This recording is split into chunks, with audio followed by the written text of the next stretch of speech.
Welcome to the Think Small podcast, hypergrowth for small businesses. So, what's slowing you down? Well, hi again, everybody. This is Rob Godlewski with the Think Small podcast. And today our special guest is Julie Copeland. Julie is the CEO of Arbill, and Arbill is literally everything safety. Julie, thanks so much for joining us on the Think Small podcast. My pleasure. Thanks for doing what you do.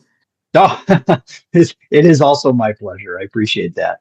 So, Julie, I'm really interested in the business because your tagline of always safety is all encompassing, but probably doesn't do justice to what you really do for the world of professional safety.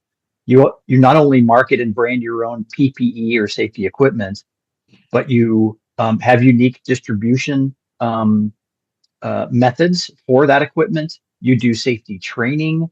You do you know runs the gamut of how you impact safety training and education within workplaces or your clients and customers.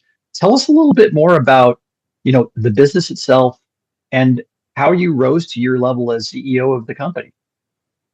Well, Rob, thank you for the opportunity to tell our story. It always makes me happy to share with the world the impact that we're having and what our mission and goals are. We're out in the world trying to make industrial workplaces safer every day. And we really look to help partner with our clients to build world-class safety work environments. Aren't many of us out there anymore. A lot of safety has sort of gotten whitewashed and it's sort of gotten tagged along with other MRO products, maintenance, repair, and operations products. And we believe Sure. at Arbill that human life deserves to be separated out, taken care of, focused on, supported. And we invest hours and hours internally of training in our account management team to deploy for our clients a holistic approach to safety. And what that means is we certainly have all PPE products, personal protective equipment. I would have never used that acronym previous to COVID, but everyone seems to know what PPE means, right? We sure do. Yeah, so we distribute some of the finest lines out on the marketplace today, and we're constantly shopping for the greatest in innovations to bring to the market. We also have our own line of products that we manufacture. We are vertically integrated. We sort of understand what the risk is in the workplace, and if it's not out in the market, we'll develop it ourselves. Within certain product categories, we have safety programs. Some of the big issues we identified in the marketplace is concerns about how do I do prescriptive eyewear? It's very clunky. How do I deal with safety footwear? It really gets complicated when it becomes a one-to-one relationship where we're actually protecting the individual, even though the corporation's providing the allotment or the financial support for it. At the end of the day, it's Sure. your prescription and it's your size foot.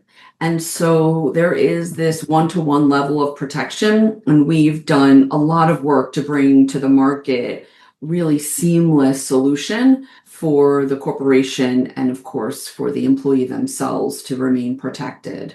You touched upon it. We're really big in the environmental health and safety arena where we provide consulting, safety assessments, and all kinds of training. We think of ourselves as a mechanism to augment EH&S. A lot of times inside of the workplace, EH&S is never staffed enough, mostly because there's generally lots of generalists there, but on an occasion you need specialist type of expertise.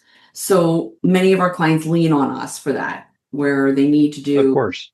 lots of forklift training for their annual, but their EH&S team doesn't have the manpower to deliver on that. So it's great to lean on us for these moments where you need to sort of supercharge training, or you feel like you have a blind spot in a certain area of the business.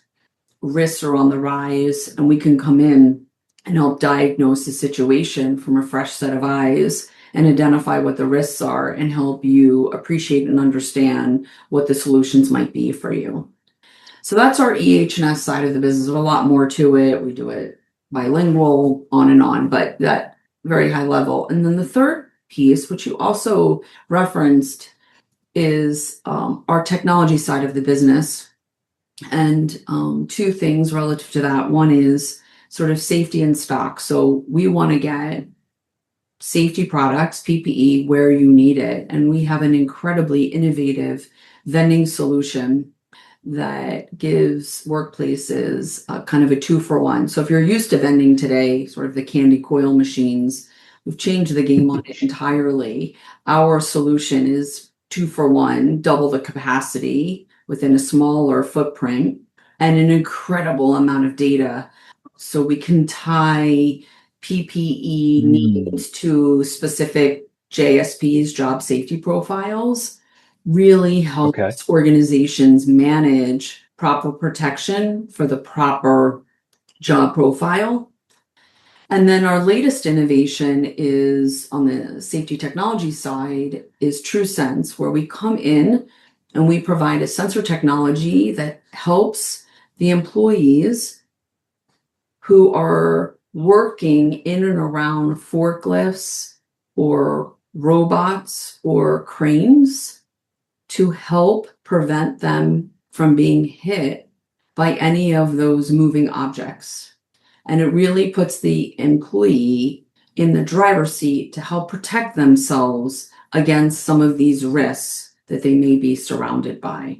And that has really been remarkable in its impact of mitigating risks inside of workplaces that have quite a few forklifts, which happens to be the first or second highest injury rate now in the US, probably to no surprise because distribution centers are on the rise.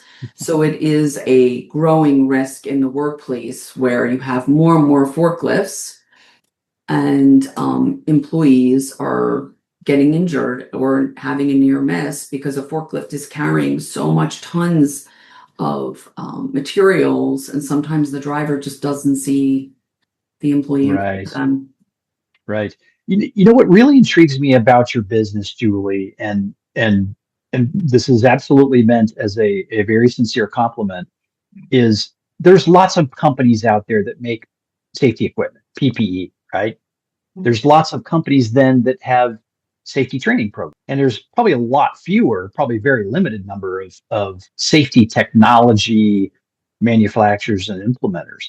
What is really unique about your business, Julie, is that you've combined all three into one offering. And more than any other product or service that I've seen that supports a B2B organization, is you literally touch almost every key office in a company's C-suite, right? You obviously take care of HR. You certainly take care of operations and logistics with what you just said, right? Forklift operator, training, technology, implementation. You absolutely touch the CFO office because they're always concerned about, reducing risk and et cetera. And there is a lot of risk in a corporation relative to on the job accidents. And of course, you absolutely affect the CEO office.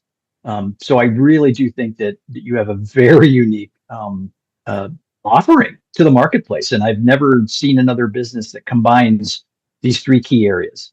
Yeah, I would agree. I think you could even add there's a growth in a title of Chief Risk Officer. For sure. So we really I'm sure I left a couple offices out. Yeah, no, so for sure. And I think, it's part of our goal or our mission has been to build safer workplaces.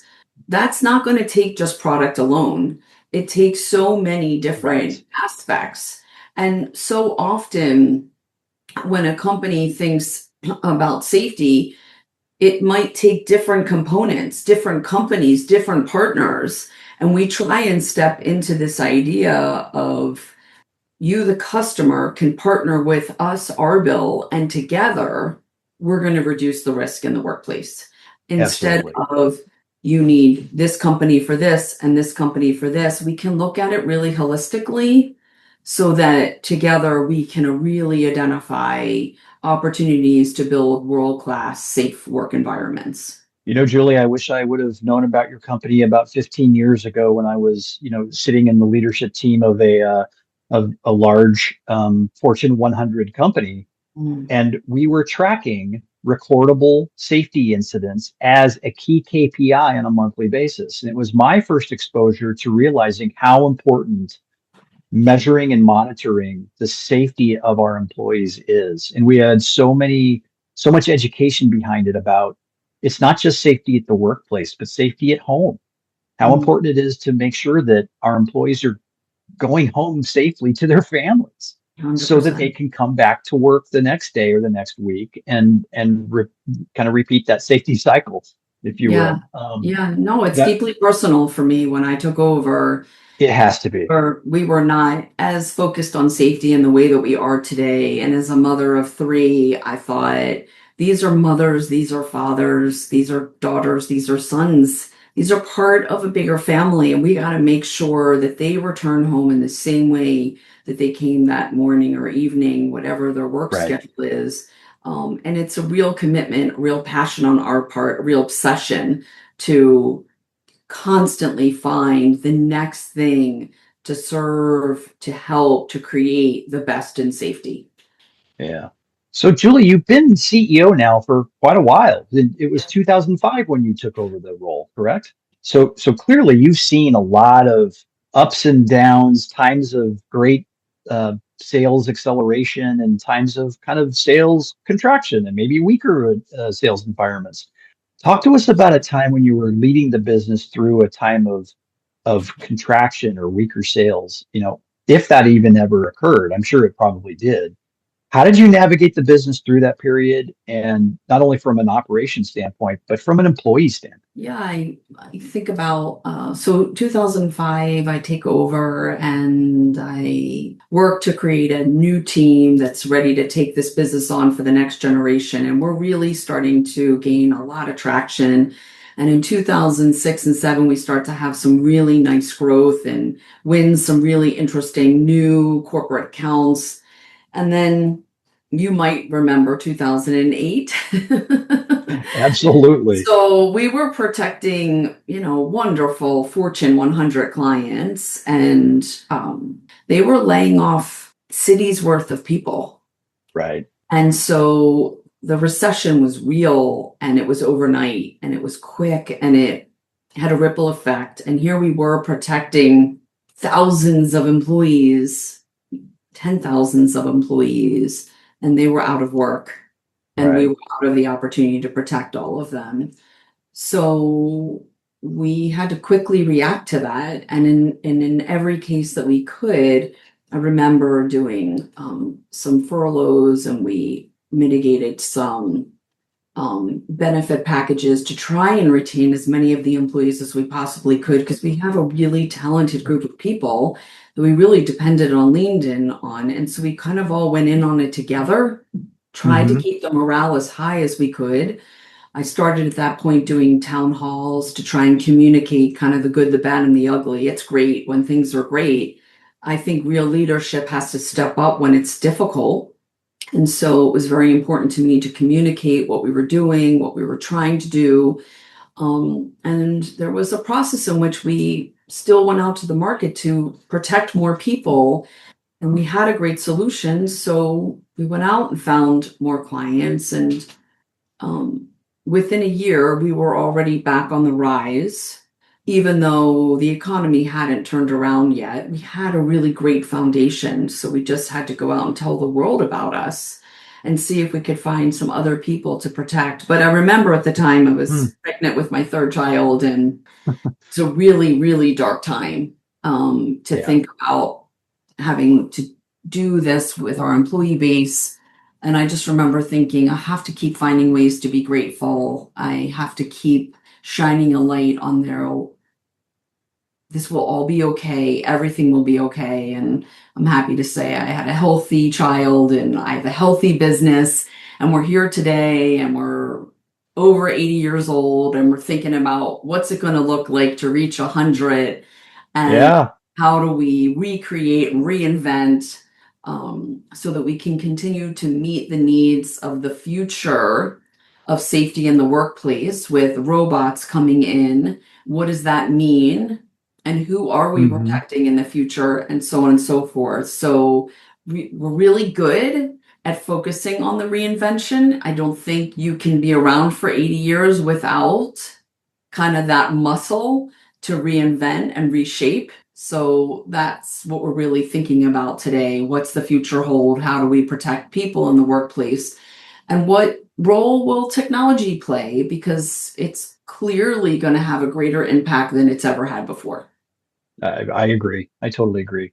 You know, Julie, to pick up on something you just talked about in going through and navigating that rough time back in 2008, 2009 time period, you said you lost the ability to protect so many employees because they were out of work and you had to go find new employees to go protect. So did that mean trying to find a different type of customer or a new channel of customer, or what exactly did you mean by that and how did you execute that? Well, we had to go, I mean, we're a pretty well kept secret out there. We aren't a big global or publicly traded. So it's hard to get our message out there to help people see and know who we are.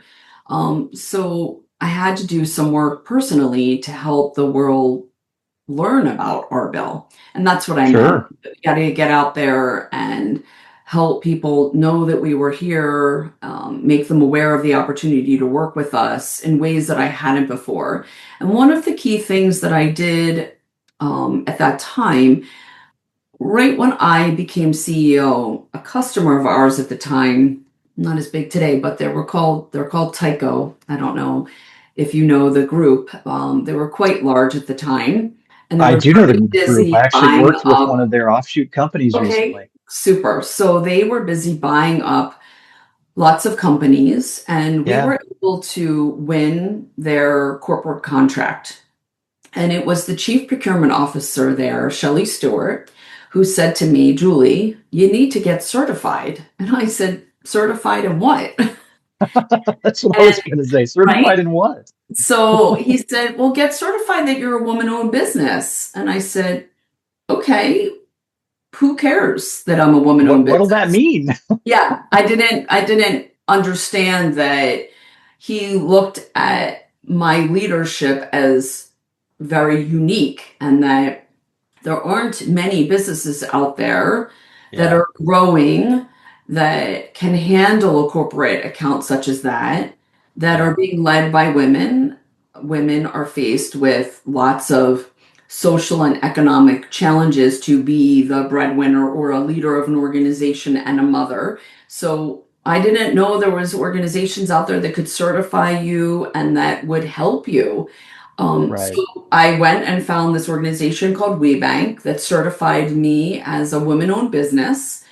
And it's an arduous process to validate and ensure that you are legitimately a woman-owned company, which I really Okay. enjoyed the process. And once I did that, it introduced me to a world of corporates that wanted to do business with me because I was women owned and they saw it Sure. as a opportunity for them to get innovative ideas, to get care and boutique service that they weren't otherwise getting. And it really created a wonderful opportunity for us. And we went on and won several other large corporations because of some of the introductions that organization was able to make for us. And it's that I'm speaking about, Rob, that I was able to get out into the market, tell them about Arbill. And I don't know if it wasn't for WeBank that I would have had an opportunity to shake hands Oh, with these big organizations. Well, I'm sure I could have, but it would have been a lot harder for me to figure out who's the person I should talk to. sure. And that organization really helped me navigate. At the end of the day, you still have to be a great company that can do what you say you're going to do and help make Of them course. safer. But it Of was a course. wonderful way for me to at least shake hands with a couple of key companies. Wow. So a customer actually helped Yeah. you solve a problem you didn't even know existed. Yeah. Yeah. It was great. That's And I'm forever grateful. His a picture of him and I sits in my office. He was really instrumental in helping me see an opportunity I didn't even know existed. That's fantastic. Yeah. So let's switch gears a little bit and talk about a time when you led the business through a period of rapid expansion. Because Mm. Julie, as you and I both know, navigating a business through rapid expansion brings up challenges that are almost more difficult to solve than those challenges of a revenue contraction period. So Mm. tell us about that period and how you navigated the business through that. I would say we're coming to the tail end of living through a bit of a hockey stick opportunity for us, where 2 years ago, we started down a path of innovation we had not brought to market before. So we were Mm. building the plane and flying it at the same time.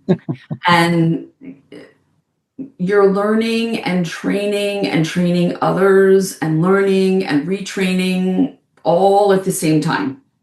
But I have to say, being surrounded by a team of people that they're in the foxhole with you, they really care, they have the same like can-do attitude, they are respectful in a time of potential frustration and curiosity and concern. And when you have that, I would say like our three core values really drove us through it. One being can do. I know it's sort of corny, but we sort of feel like if you put a bunch of smart people in the room together, we can do anything. If it makes sense Yeah. and it matches our mission and it is who we are, we're going to figure this out. And then you tie it with meaningful relationships that I care about you. I might not agree with you. You got to hear me out on this.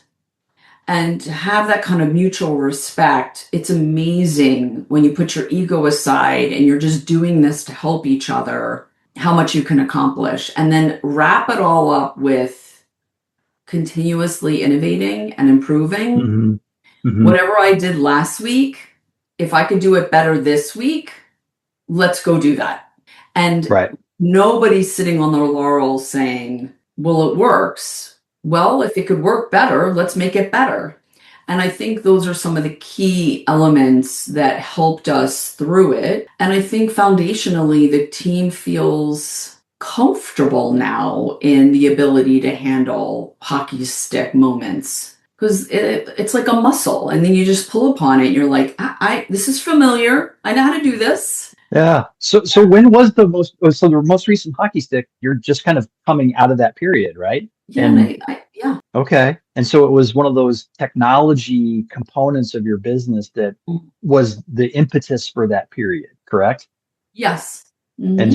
just consistently applying, those methodologies to your top three core values is what really got you through it, or is getting you Yeah. through it, I should say. Yeah, and the solution works. I mean, the growth is still there and it's pretty tremendous, but it feels more comfortable now because I don't actually have to build the plane anymore at the same time that I'm Yeah. flying, right? So now it's much more about execution and constantly improving the execution of it, but the results are there, the impact is real, the workplaces are safer, it works.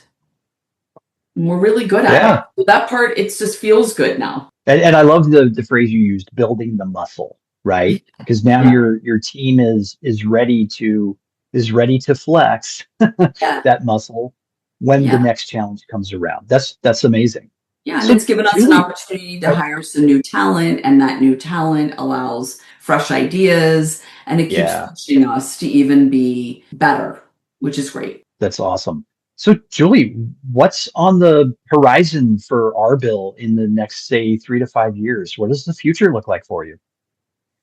Continue to make workplaces safer, continue to bring innovations to the market, help our clients understand it, work through the pilots with them so they can appreciate the impact, and then help them scale the solution so that we can build the safest workplaces in America. One company at a time, right? One company at a time. That's Absolutely. awesome. So, Julie, what could possibly be getting in your way, or what's stopping you from achieving those goals? Getting our word out there. I don't think many people know who Arbill is. I mean, we really Okay. the best kept secret. People don't know that we exist. We're not publicly traded. We're not on billboards. We've really grown through referrals, and I don't think the industrial world knows Arbill. They don't know that there's a really remarkable safety partner out there that can help you with all facets of safety. I think a lot of industrial clients turn to generalists, and I don't I would think agree. they realize that there's a real partner out there that can help them mitigate risk, which will drive incredible savings and increase morale and really give them an outcome that their employees will really appreciate. I just don't think they know we're here. Interesting. My mind is going a little crazy now, trying to think of ideas of the way I can help you. So, Thank you. but Julie, that's incredible.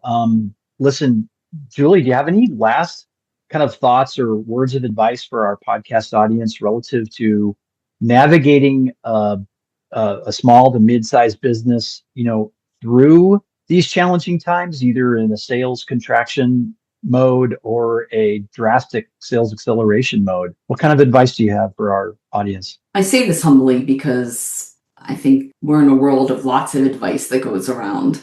Of course. Just speak from my own experience, and I've heard it before. It really comes down to surrounding yourself with wonderful talent, having clear expectations for them, allowing them to thrive. And if they're not able to thrive, have the crucial conversation that's respectful and meaningful and understanding and compassionate, and find a path forward for both parties, but continue to work to surround yourself with the right talent at the right time, because that makes all the difference in the world in any organization, to really continue to thrive and have the impact that we want to have. When it's all said and done, I'm out to make every workplace safer, and it's important to us to be surrounded by the talent that can help make that happen. That we really like each other and that we can depend on each other and give each other the benefit of the doubt. There's nothing like it. That's awesome. Definitely inspiring words, and we certainly appreciate that. Well, Julie Copeland, CEO of Arbill, Always Safety. Thank you so much for your time here on the Think Small podcast. We appreciate it. Thank you so much. Thank you for all you're doing. Take care. Welcome to the Think Small podcast, hypergrowth for small businesses. So, what's slowing you down?